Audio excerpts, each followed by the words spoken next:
ETF index mutual funds నేర్చుకుని stock మార్కెట్లో రాణించాలనుకుంటున్నారా? వెంటనే ఈ నెంబర్కి కాల్ చేయండి.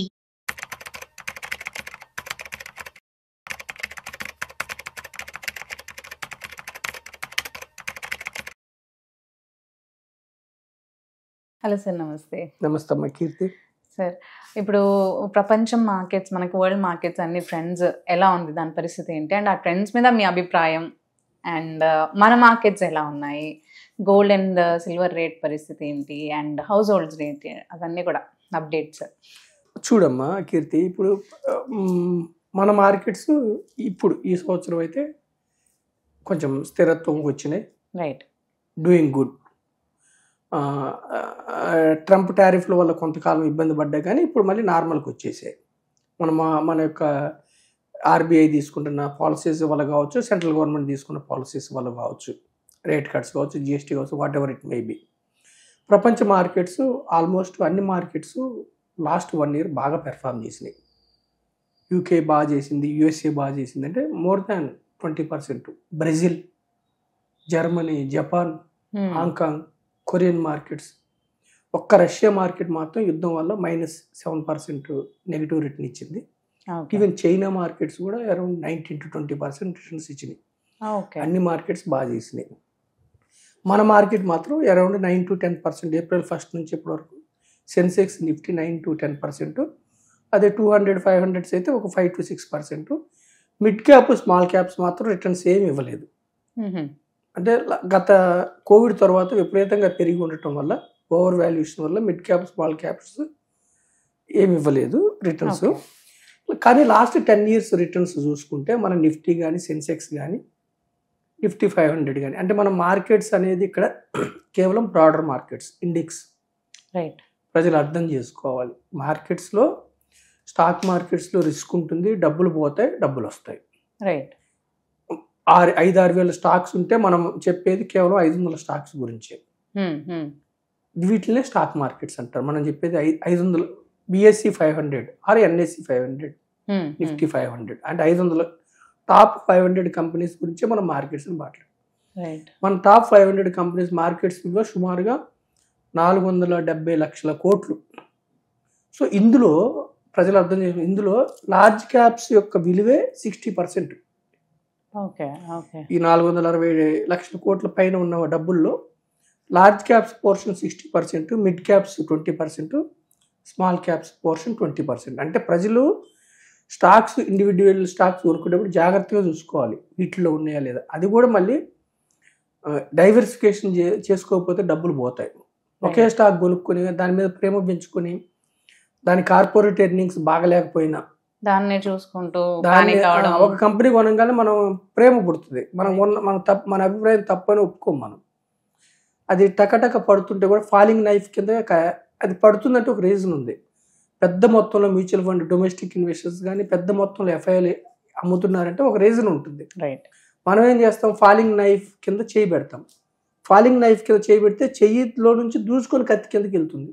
స్టాక్ టక్క పడుతున్నట్టు ఒక కారణం ఉంటుంది. మనం ఏం చేస్తాం, యావరేజ్ చేస్తూ ఉన్నాం. అందుకని మనం ఏం చెబుతున్నాం, ప్రజలు నష్టపోకూడదంటే మనకి ఇక్కడ ఎందుకంటే పేద ప్రజలు, అమాయక ప్రజలు, మధ్యతరగతి ప్రజలు నష్టపోకూడదంటే, మీరు ఫస్ట్ టైం ఇన్వెస్ట్ అయితే నాలెడ్జ్ లేకపోతే మీరు బ్రాడర్ మార్కెట్స్ అంటే నిఫ్టీ 100 కానీ, నిఫ్టీ 200 కానీ, నిఫ్టీ 500 ద్వారా పెట్టండి, లేదా మ్యూచువల్ ఫండ్స్. మరి మ్యూచువల్ ఫండ్స్ అని ఎందుకు చెప్తున్నాం అంటే, మ్యూచువల్ ఫండ్స్ తీసుకునేది ఇప్పుడు లార్జ్ క్యాప్ స్టాక్స్ అని ఉన్నాయి అనుకోండి, నిఫ్టీ 100లో నుంచి తీసుకుంటారు వాళ్ళు. వాళ్ళ బెంచ్ మార్క్ నిఫ్టీ 100, అంతకంటే ఎక్కువ వెళ్ళకూడదు. రైట్. టాప్ 100. మిడ్ క్యాప్ అన్నారు అనుకోండి, 101 నుంచి 250 కంపెనీస్ తీసుకోవాలి, బియాండ్ దట్ వెళ్ళకూడదు.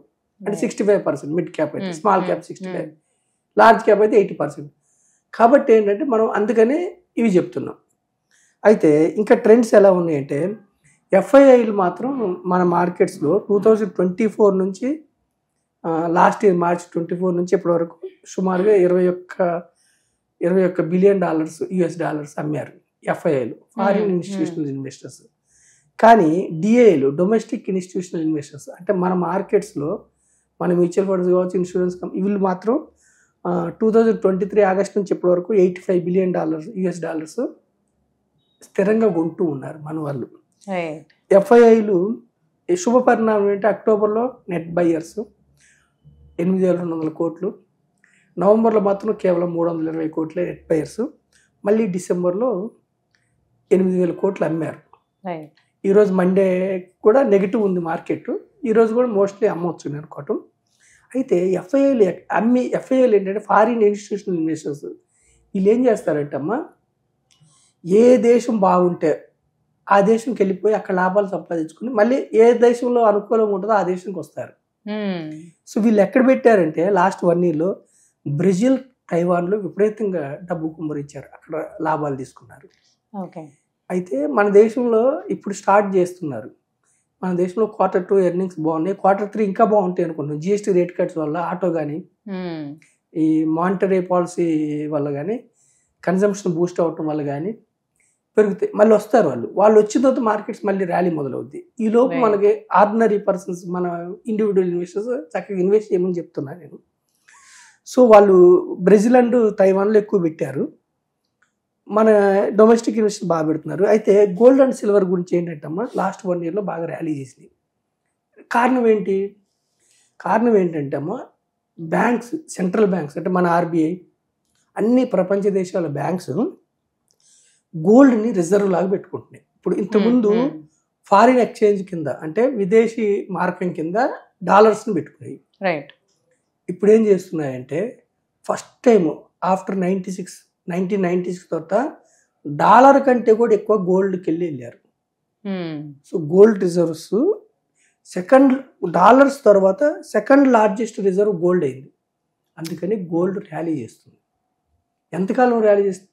ఇంతకుముందు సెకండ్ లార్జెస్ట్ రిజర్వ్ యూరో ఉండేది, యూరో కరెన్సీ. ఇప్పుడు గోల్డ్ అయింది. ఎంతకాలం ర్యాలీ చేస్తుంటే సెంట్రల్ బ్యాంక్స్ రిజర్వ్స్ పెంచుకునేంత వరకు గోల్డ్ ర్యాలీ చేస్తుంది.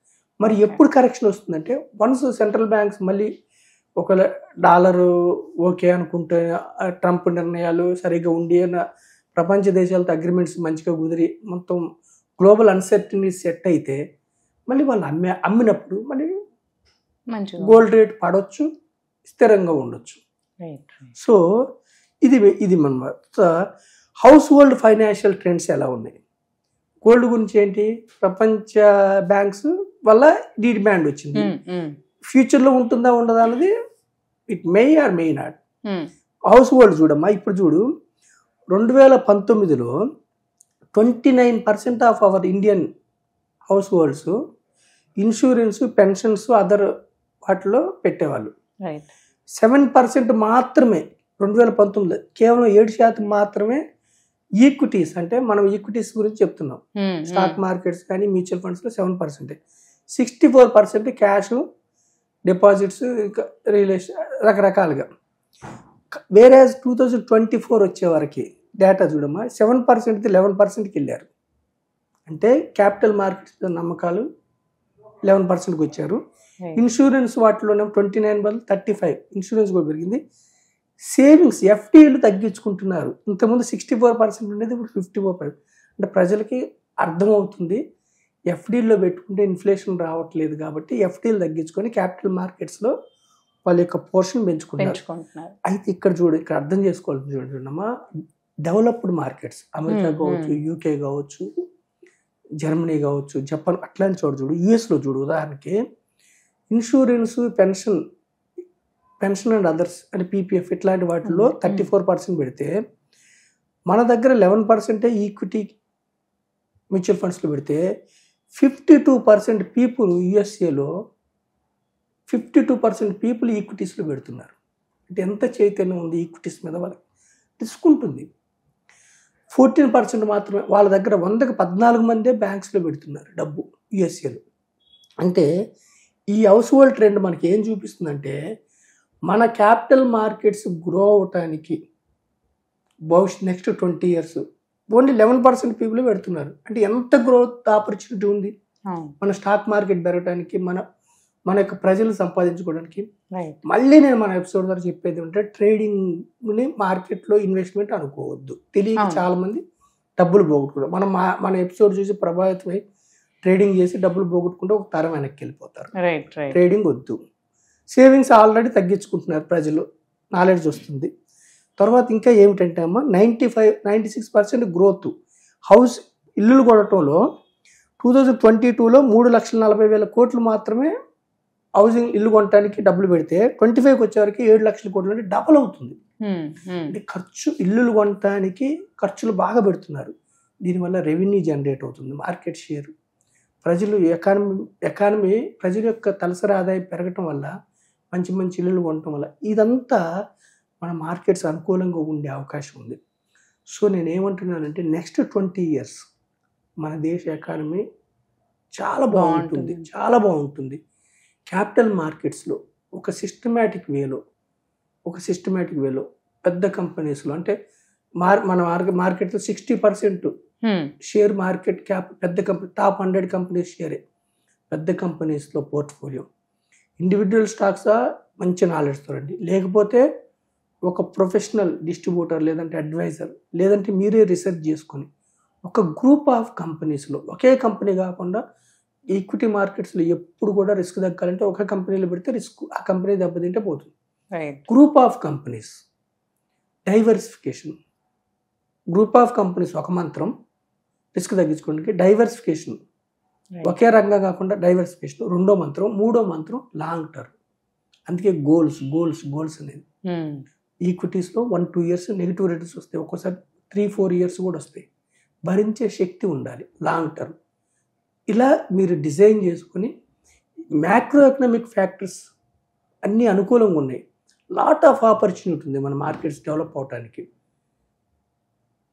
గత చరిత్ర బాగుంది, చక్కగా ముందుకెళ్ళమని అర్థం చేసుకొని ముందుకెళ్ళమని నేను మీ ద్వారా ప్రజలకు తెలియజేస్తున్నానమ్మా.